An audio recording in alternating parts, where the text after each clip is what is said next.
better. People still buffering, can't get in.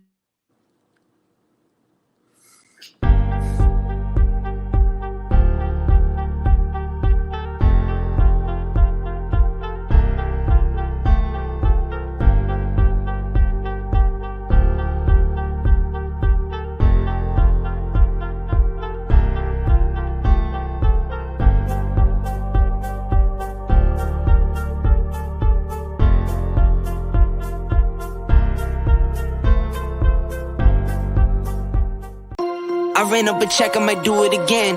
Enemies close, have me thinking they're friends. 10 toes down, I'll be free until the end. Crib outside the city, I don't feel safe in my hands. Took so many years, I'm just waiting for the wins. I'm in debt to no one but the one who took my sins. I do it for real, there's no reason to pretend. If I do it once, I do it again. Add it up, bankroll, euro, peso, add it up, I'm just doing me, everything is on me, oh you matter what. Add it up, bankroll, euro, peso, add it up, I'm just doing me, everything is on me, oh you matter what. Add it up, told her if it's all me, everything is on me, gon' back it up. Matter what, told you I'ma do me, why you hating on me, it's not adding up. I do roll like a Mack truck, country heart, I might cop a farm and go act up. Lot of scars, I was cold-hearted, now I'm back up. Keep it real, I do this once a month, I don't rap much. I just take the money and go stack up. Good evening, good evening, good evening. What up, Savannah? This is Marie and Julius. We're here on Ain't the Ain't. I want to make sure we're in this thing and on point. Let's see. Why are we here, Marie? We're here talking about conviction to conversion today. I just want to thank the gentlemen, the men who are on today. We got Minister Charles, we have Ronnie, we have Mr. Oscar on, and my co-host, Julius Campbell. For sure.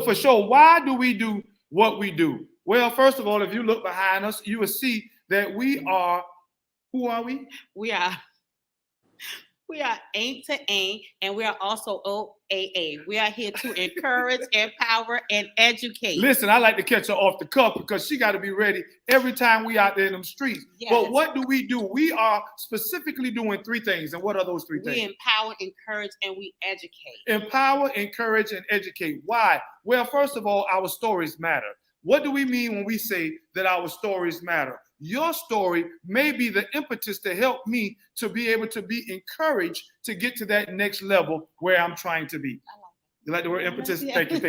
That's Scrabble. But what else do? We are about changing the narrative. There are so many people who are saying that when you come home from prison, you are automatically returning. And that is not the case. That is a false narrative. Yes. And why do I say that? Well, because we are successful. Many of us, be it educationally, it may be organizationally, it may be occupationally, it could even be relationally. We are successful. And unless we get our stories out, there will continue to be this false narrative. And that's what we're doing tonight. We are changing that narrative. Why? Marie has given us a topic. And again, what is the topic? It is conviction to conversion. Conviction to conversion. And before we introduce our guest, she's going to tell us exactly what that means and how she came up with this topic for tonight. Let me say how I came up with this topic. Minister Charles had put this on his Facebook page, and I like that he put this on his Facebook page. He was talking about his past and how God has helped him along the way to conversion. But I looked up the word today, and I like that word. It said conversion takes places on three levels. It's intellectual, it's moral, and spiritual.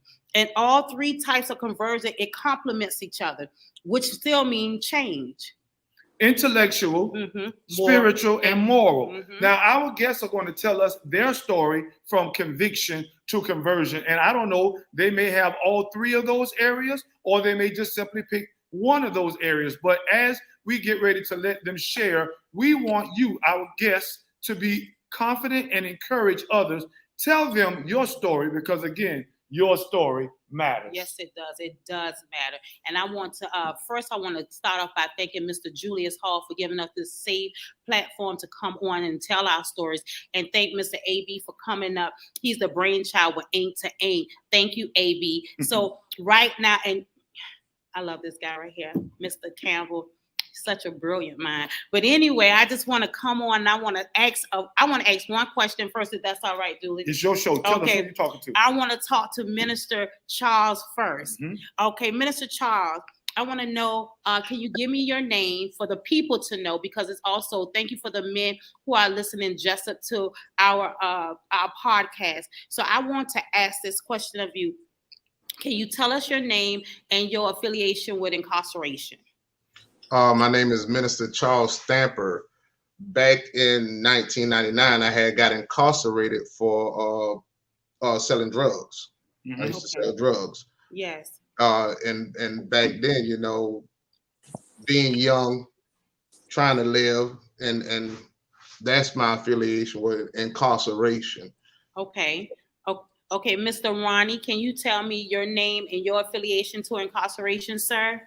Yes, my name is Ronnie DeVore, and my affiliation with Incarceration was I've never been to prison, but I've been incarcerated for domestic violence and cruelty to children.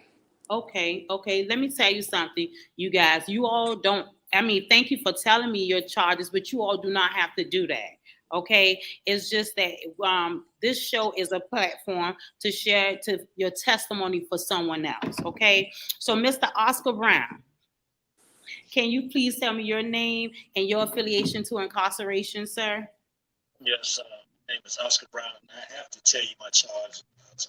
I was indicted for conspiracy to sell cocaine, hydrochloride, and crack cocaine in 1995. I received a life sentence. But the reason why I say I have to tell you my story, because that indictment was not based on me being caught with any drugs or any money or any weapons or anything.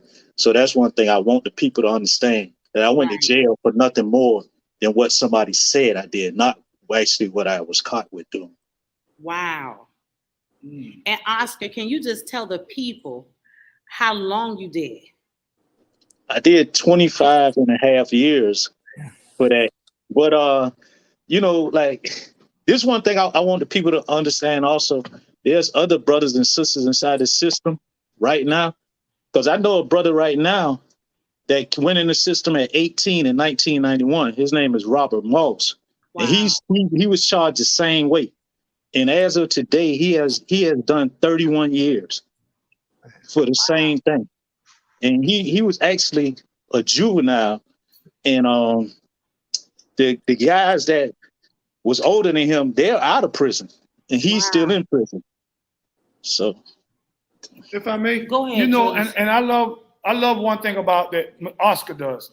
Oscar remembers those that we left inside the wall. Right. And I know both of our speakers are going to share their stories as well. But I just wanted to highlight that when we get out and the doors are open, I believe that we are to remember. And just like he did, to call a name to identify those that are preparing themselves. That's right. Not just any and everyone. That's right. Because there are some of us that have been hard-headed and we're still hard-headed. Yes, but there are those right now, men and women, that are incarcerated that have been preparing themselves for reintegration for many years, and they just don't have a voice. And what I believe Oscar, myself, you, and others are doing is we are being a voice for the voiceless. And so as we share, we are talking to three types of people. We're talking to those that are still on the inside, encouraging them, because we have a radio station inside Jessup. That's right. But we're also talking to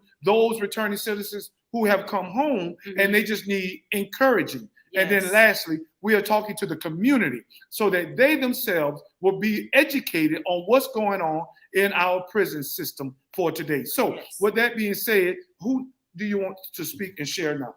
Minister Charles, I want to know, was it easy for you to change? Being that you sold drugs and you did what you did, was it easy? Was the conversion for you, was it easy? And that's for all three of you, but I want Minister Charles to speak first. The process, it wasn't easy in the sort. For the simple fact, when when you're used to selling drugs, you're used to having money. Right. So to come back home and now you got to make a decision. You know? And when I came back home, I had gotten married. Okay. So and my wife had just had my son. So I had a decision to make, you know, whether I wanted to go back and hustle, or would I be selfish enough to go back and hustle, or look out for and take care of my wife and my son. But the process of in your mind, see, it starts in your mind, because here it is. You used to having a certain amount of money. You used to going to buy anything you want. You used to, and to come back home. When I came back home, I was on probation and parole. Right. So to come back home, and now I have to work. And I always had work, even when I was selling drugs, but now I have to strictly work. So that means the finances, you know, is limited. Right. So that process in my mind, I had to process that, because I wanted the money that I used to have, but I know if I would have went back, you know, and went back to selling drugs, what it would have cost you. It would have cost me, you know, my wife. That's why I say it would have been selfish. Right. You know, because here it is, I have a wife and a son, but then I want to go do my own thing, you know, because of the money. I was just talking to someone this afternoon about that. I was saying that sometimes it crossed my mind to go and do what I used to do. And then he was telling me, he said, but is it worth it? You know, is it really worth you going to do? Because my charge was forgery and credit card fraud. And I'm like, I'm so used to, like you saying, used to having money selling drugs. You have money and doing credit card fraud. It brings me to things that I would want. But he was telling me, he said, those things are just temporal. So you go take and you do that and risk going to jail. It's not worth leaving my children. So I like what you said, Minister Charles, when you said selfish, at least you thought of her, you know. And then it's like I said, it's the process of the mind, because it is when you used to having that money, it ain't just an automatic thing when you come home and you say, I'm gonna give it all up. Because when I came home, I still had drugs, you know. Okay. And it was the thought of saying, if something was to happen now, these two people they're dependent on me. And then it comes into what type of man am I? Okay. You know, because in the process of being incarcerated, I had that time to think. Because when I was out selling drugs, I was taking care of a lot of people, you know. Yeah. But then I found out that they couldn't take care of themselves, you know. Yes, because when you're incarcerated, you see who can take care of themselves. That's right. That's right. So when I came home, you know, I really had to say, okay, it's not worth it, and I want something different for my son. I want to paint a different picture for him. Right. You know. So yeah. Okay. So Mr. Ronnie. Yes, ma'am. How you doing? I know that you didn't go to prison, but still you were incarcerated. That's still time spent not in it's still time spent away from your family, your loved ones. So tell me, how was change for you? What made you change? Was it easy? Was it hard for you to change? I see that you said you had a domestic violence charge.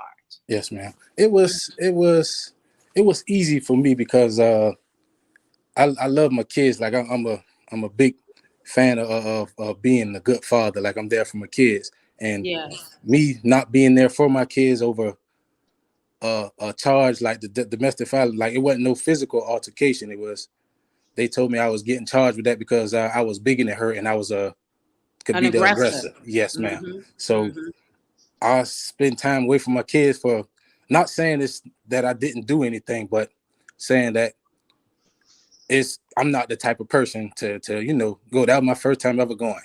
Right. And just the time away from my kids, it was crazy. So once I got out, I was like, okay, I gotta think things. I went through a family violence program, and yes, sir.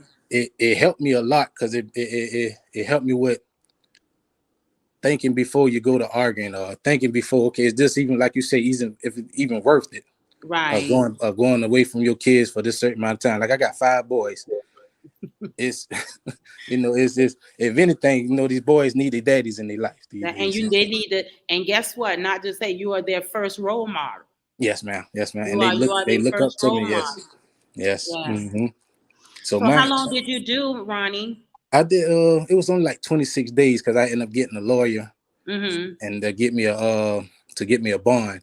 Okay. But at 26 days, that changed my life. That was enough for you. Yes, ma'am. Yes, Some people don't take all that, Yes, ma'am. Mm-hmm. Some people do not take all that, but but the cruelty to child part, did you get that because you all were arguing around the kids? Yes, ma'am. Yes, ma'am. The kids was they was present, so that's right. They gave me that. Yes, ma'am. Okay, so go ahead if you have something else to say. If not, I'm gonna go to Mr. Oscar. Oh no, that's it. That's it. Okay, so Oscar, sir, I'm going to ask the same question. Was it easy for you when you came home to change? Well, yes, it was easy coming home to change. Like I say, because of the amount of time I spent in prison and the way that I got the time, I was like, if you're going to take the rest of my life because of what somebody say, I know I can't win. I have to change. You understand what I'm saying? Right. And like I said, just to know the guy, Robert Malls, he came in prison at 18 years old. He's 49 now, and he's still in prison, and all the older guys are out of prison. That makes it easy for you to change, and knowing like we talked about at the event on Saturday with Kimber Smith, I was able to follow her story, and know that there are women that go to prison for 20, 24 plus years, even life sentences. She even told you she has the young lady, Michelle West, that has been in prison 30 years. You know what I'm saying? When you know stuff like that, it makes the change easier, And like he said, like the brother said, he only been in prison for 26 days. A lot of people think, even lawmakers, they think it takes a whole lot of time. It does not. Nah, people, they're going to make their choice. Right. Either they're going to, get this stuff together, or they're going to stay stuck, and I have had setbacks out here. Right. I have ran into, I was trying to get my CDL so I can actually drive my truck myself. I was on my last maneuver. I had one more thing to do, and I failed. And it was one of those situations where I like, oh man, you know what I'm saying? But then I talked to someone and they told me, hey man, don't worry about that. You can be an owner operator and just find you a driver and pay your driver to drive your truck. So you're still making money. You know what I'm saying? Don't fold on your company. You can go back later and get your CDL and get in your truck yourself, but you can still use your truck to make money. You know what I'm saying? That's and, right. Make it easier on yourself so you don't have to stay in the warehouse. Because, I say it's a lot of obstacles for us with these felons on our back. We're limited to these warehouses, or we're limited to doing construction and stuff like that. And a lot of us don't spend a lot of time in prison. So, we're not physically able to come out here and do this kind of labor for the next 10, 15, 20 years. True that. So you do have obstacles out here, and every day, I think the conversion takes place every day. You can be on a straight path, and you can get that bump and you be like, man, but you had to be like, well, let me look at this thing. You know what I'm saying? Nah, it ain't worth it. I got to figure out how to get around this obstacle and tough it out. What's up, Tisha? I see you all the way from Las Vegas. Faithful. I love her. She always there. She always there. Thank you, T. Appreciate you. What I want to see and say is two things. Number one, I don't know if you've noticed, but there is a common denominator, a thread, if you will, that has been woven throughout each of these young men's conversation. And it was selflessness. You said it yourself. How Minister Charles said that it would have been selfish of him, leaving his wife. And then Ronnie also said that, he recognized his sons. He got 5 of them that need him. And then Oscar, when he's began to start telling us about those that he left on the inside, how his heart still tugs and he wants to do good for them. That's you know, right. and the reason I brought that out is because in the narrative that is promoted in television or news is that returning citizens are selfish. Yes. We only think about ourselves. That's right. But each of these men, along with others that have come on our show, each of them are exuding, if you will, that selflessness. And so we need to continue to get these stories out. We need to continue to give them that platform so that people will hear their voices, their heart. They want to look out for the next person. And so I want to ask each of you a question. As you've been out, whether it's been 2 years, 2 days, or 20 years, however long you've been out, can you share a story or an example of a returning citizen that has come home and that has either A, assisted you, or B, that has gotten it right, but their stories have not been told? Matter of fact, let's start with you, Oscar, then we'll work our way to you, Ronnie, and then you, Charles. Can you tell us an example or a story, whether it's you helping another returning citizen or another returning citizen helping you? Well, I help returning citizens all the time. If I know someone's a returning citizen, you know, when I hear about they going to the halfway house, you know, I reach out to people and ask them, do they have any resources that they can have, that they can use? You know, I share the information with them. Like even last weekend, I took the flyers and I try to get those guys out. Dismas Charity wouldn't let them out. You know, I try to help them, you know, because when you go in a halfway house, you need hygienes and stuff like that. You know, you need money to buy stuff out the vending machine. You know, I take them a few dollars, you know, and as far as helping returning citizen helping me, that's really probably 60% of my support base. You know, I have co-defendants that have been out here. I got one co-defendant been out here over 20 years. You know, she's in the medical field, and you know they give me support. You know, they give me encouraging words. Matter of fact, my co-defendant he's been out here about 8 years now. He been out. My co-defendant, he been out here about like 9 years now. He's on the port now, but when he first came out here, he started driving trucks. So he's one of the guys that gave me the information on how to do the trucking thing, you know, and that's all I've been getting. You know, I've been getting so much support from other returning citizens, you know, even Mr. Fred Green, you know, he supported me even inside my journey, inside the prison system. And since I've been out, you know, every day I get support from him. Right. Ronnie, what about you? Okay, I got a couple of friends that been incarcerated like 10 years. One of them did 8.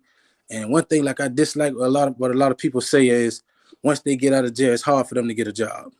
Well, I know these 2 particular guys, they both of them have good jobs. Like they shows me like, okay, you go to jail, that don't mean once you get out, that's the end of the road.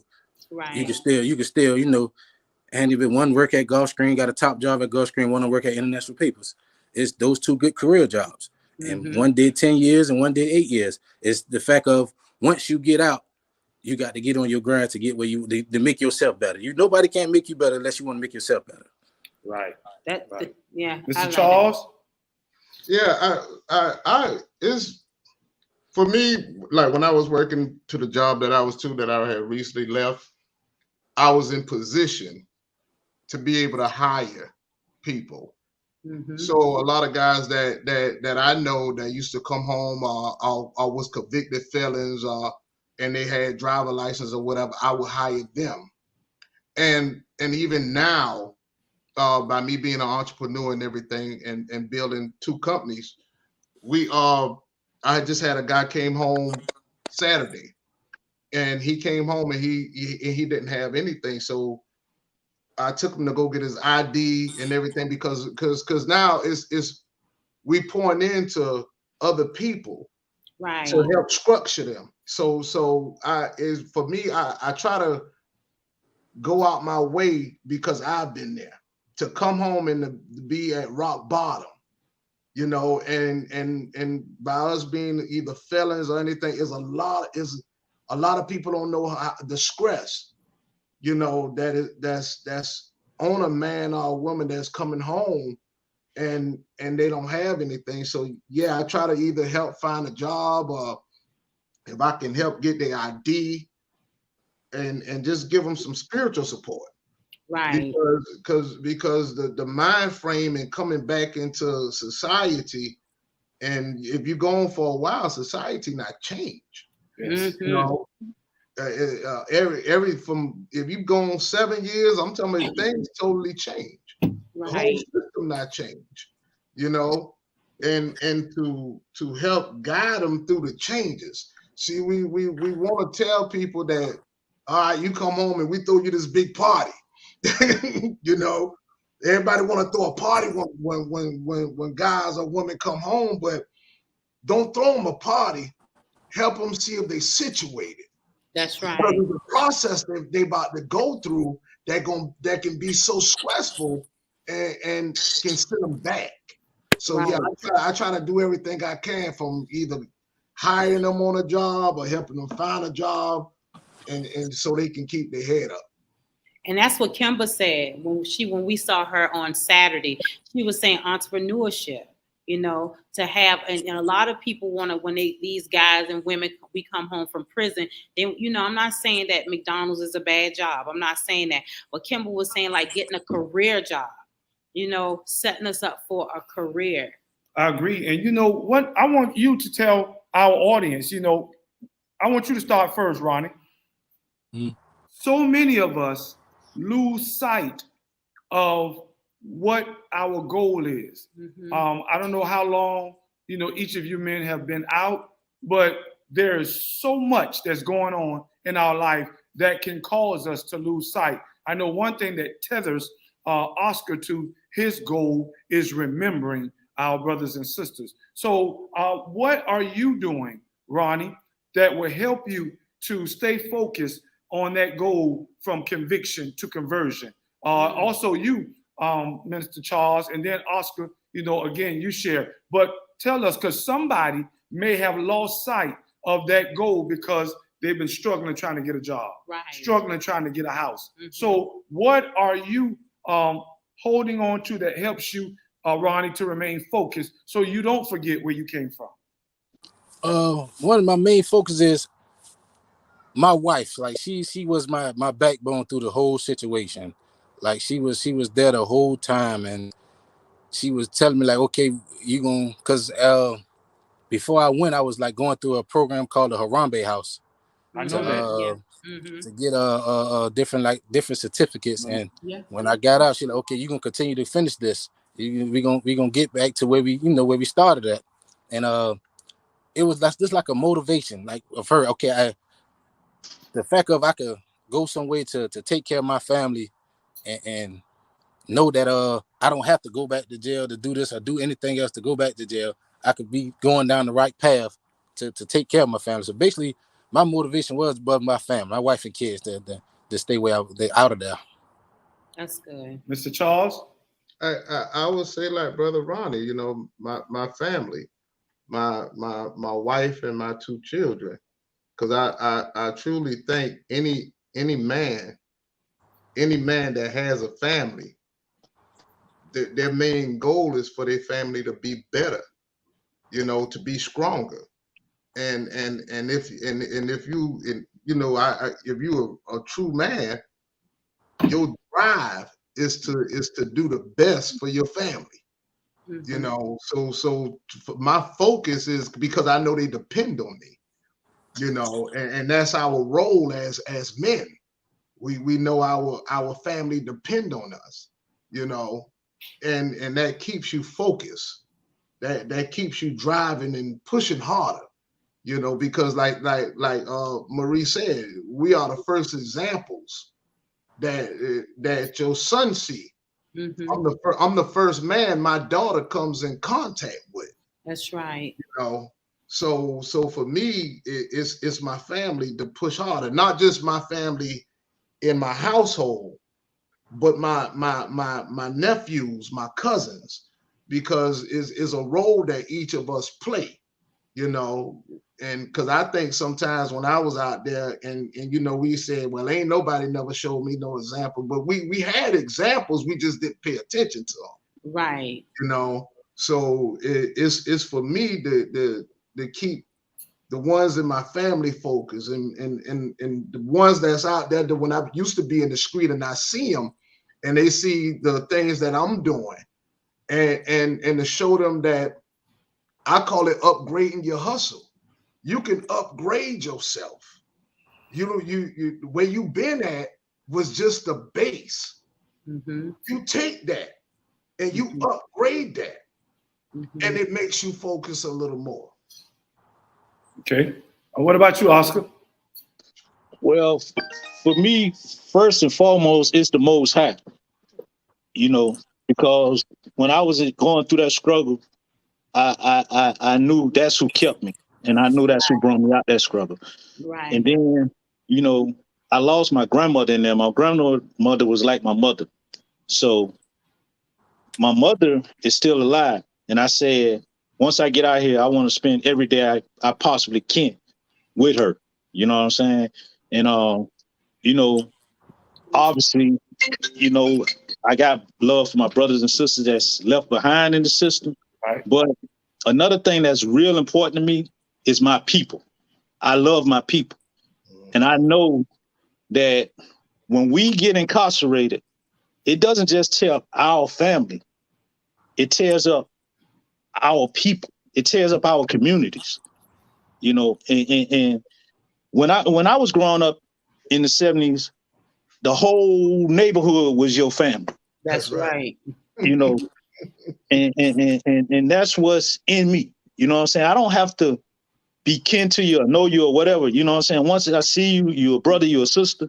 If I can help you in some kind of way, I'm going to try to help you. If I got some information, I'll pass it to you. If I can, you know, whatever, you know what I'm saying? I can see you loading up some groceries. You know what I'm saying? I'm going to be like, hey, ma'am, you might be younger than me. Hey, ma'am, you need some help. Hey, sir, you need some help. You know what I'm saying? And I love my people, and I want to see my people do better. You know what I'm saying? And I know a lot of the things that's happening inside our community is because the criminal justice system has broke the families apart.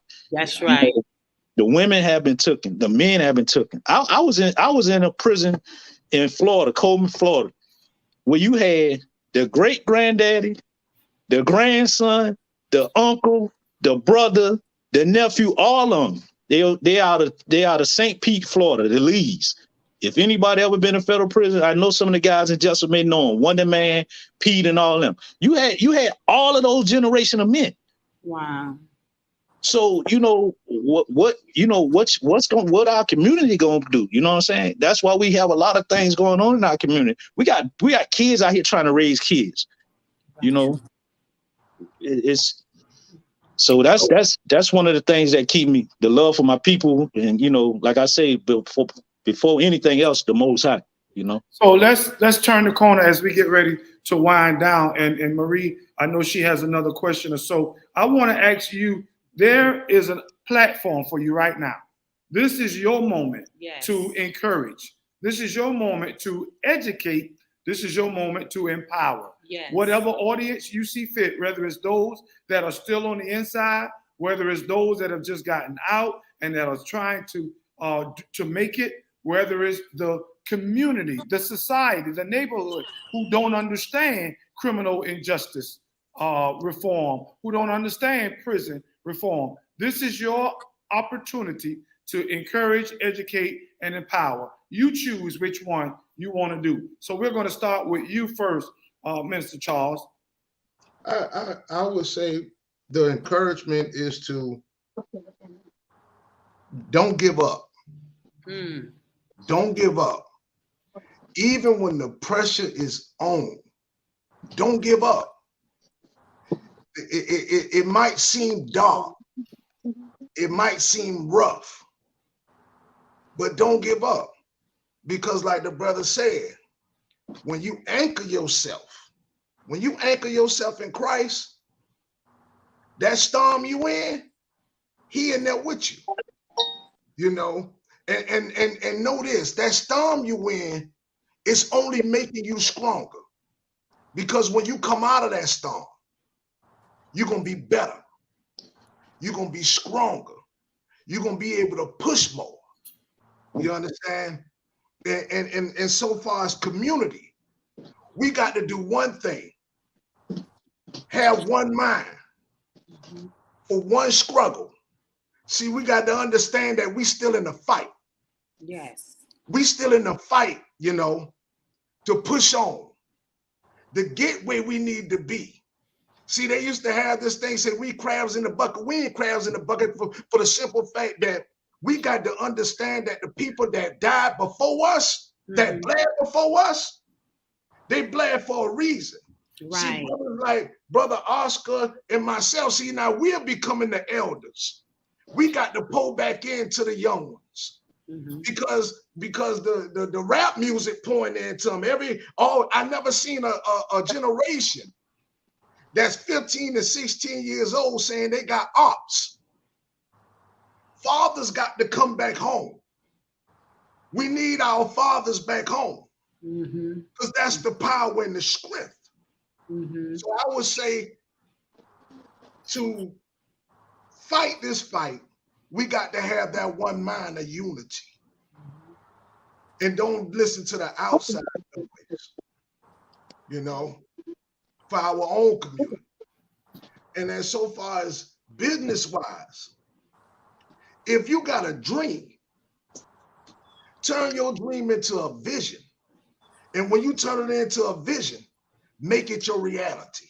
Right. Sounds like a winner. Mr. Rodney.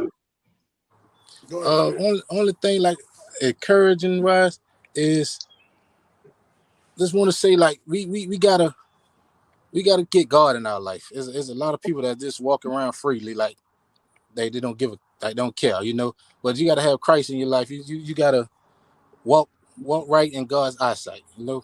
And when you do that, everything will fall in place. You know, God ain't gonna let you down. God ain't gonna let you down. You gotta encourage. You gotta want to do better for yourself too. Oscar? Yeah, I agree with the brothers, you know, but I like to say the Most High because even though I practice Christianity, I respect all religions. And I feel like, you know, whoever you call the Most High, just respect the teachings. If you respect any of those teachings, you would do better. You know what I'm saying? All those teachings have things that we shouldn't do and that we should do. And I feel like we have to take and we got to pass on the positive. Like we would get on Facebook, Instagram, or whatever, and we'll share all these crazy videos of things to laugh about. But like educational stuff like that or business stuff, we hold it in or we won't share it. You know, or we won't click on. It's a lot of information out here. And we're not sharing it. We're not taking advantage of it. Just like last week at the program, we didn't have the turnout that we should have had. They was giving out clothing and everything. There was people in there that help people find resources, that tap into the job market. You know what I'm saying? They got a criminal justice forum coming up in Atlanta, October the 1st. You know what I'm saying? If anybody got any people in the area, you formerly incarcerated, go up there. You know what I'm saying? It's a lot of organizations right here in Savannah that's helping, that will help. You know, we got to put that stuff out there. We got to share it. We can't be selfish. You know, we think that I see this a lot. One of us will have an idea. When I say us, I'm talking about people of color. We have an idea and we say, oh man, I ain't gonna say nothing about it because somebody else gonna try to do it. Come on, man. Hey man, I want to drive a truck. I can tell all of y'all the things what it take to drive a truck. Do you know how many containers come inside that port? My one truck cannot move them. I need y'all to go in there and get some of that money too. That's right. You know what I'm saying? If that can make it easier for y'all, hey, man, if you got the funds, that's what you want to do, come out at me. I'll tell you everything I know. What I don't know, I can't tell you. You know what I'm saying? And we have to take and we got to educate ourselves and educate our community, because a lot of times the community does not know the impact of these laws once they get implemented. We have an incident that happened and the media will play on it or the politician will play on it and pass a law that now it blankets. It just covers everybody. But that law was really passed because of one incident. Yeah. So now you get a person that's totally different. He's serving or she's serving a sentence that really wasn't meant for them, or they shouldn't get. You know, like I say, like even when we was at the event with Kimber Smith, you know, a lot of people didn't know, like, she was the face of criminal justice reform by the push with the crack law. A lot of people out here in society think that Obama changed the crack law and made it equal. Huh. That's not true. He changed it to 18-1. So a black person would get 18 times more time than a white person getting caught with powder cocaine if you get caught with crack cocaine, because most of the people that get caught are black. You know what I'm saying? But people think that is equal. They're like, oh, the crack law change is equal. It's not equal. It's 18-1. You know what I'm saying? You know, like a lot of people, like I said, a lot of people do not know that they come in our neighborhoods and pick us up 20, 25 at a time. It was 25 people on my case. We was picked up only on what people were saying. I received a life sentence and did 25 and a half years without ever getting caught with any drugs, any money, any weapons. Like I told you, the young man, Robert Moss, that man has did 31 years. Was never caught with any drugs or anything. In the feds, you had to be 18 or over to even be charged. He was only 18 for 2 months. 2 months. And you know what? You could do in 2 months that you would say, I'm gonna take a child's life for 31 years. His murders don't got out. That's right. You know what I'm saying? I was actually charged as a kingpin. I was charged as a kingpin. I have did less time than him. And you've been charged as a kingpin by hearsay. I was charged as a kingpin. I know. So we have to educate our people, you know, and as far as like the returning citizens, like the brother said, do not give up. It's gonna be rough patches. Do not give up. Reach out to somebody. Reach out, man. Get on the phone. Right. Google it. You know what I'm saying? Put it in. Yeah. Companies that hire convicted felons. It's a lot of companies that hire convicted felons. They're gonna pop up.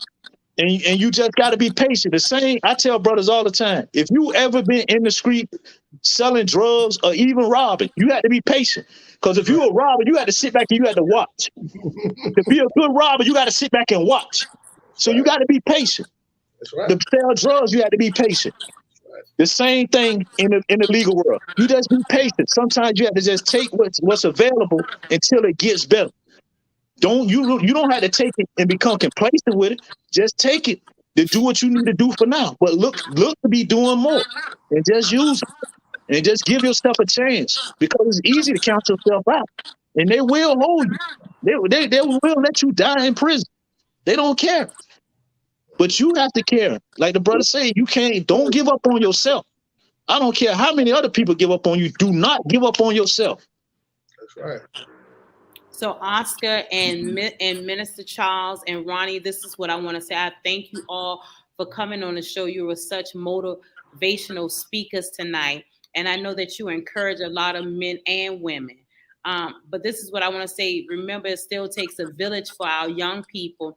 And we just had 10 system impact young men who we had in our visual and verbal. So Minister Charles, I would like, you've been to prison, and Oscar been to prison, and Ronnie, you've been to jail. I still want you all to give back to the young men and women.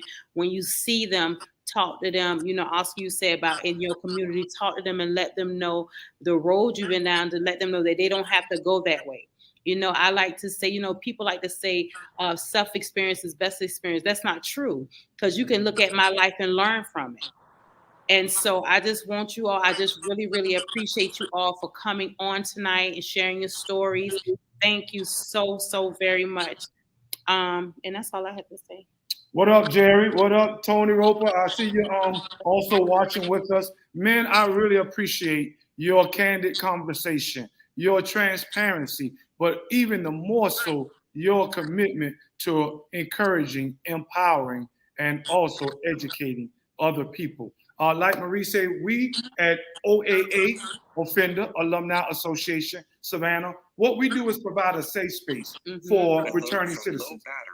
what we're also doing is we want to make sure that we open the doors when we have our organizational setup, and we provide, whether it's resources, we provide opportunities, we give you employment opportunities. So what we want to do is anytime we see a returning citizen, let's let them know that there's a safe space where they can meet. Why? Because you have people like us. We're here. We're here to remind people that we may have started out wrong, but look at us now. We're finishing strong. And so that is our word of encouragement. Thanks, guys. Thanks to the community. Those of you that are watching, we'll see you again next week on Friday on another edition of Ink to Ink. Be blessed and be encouraged. Good night. Good night. Good night. All right.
I like that.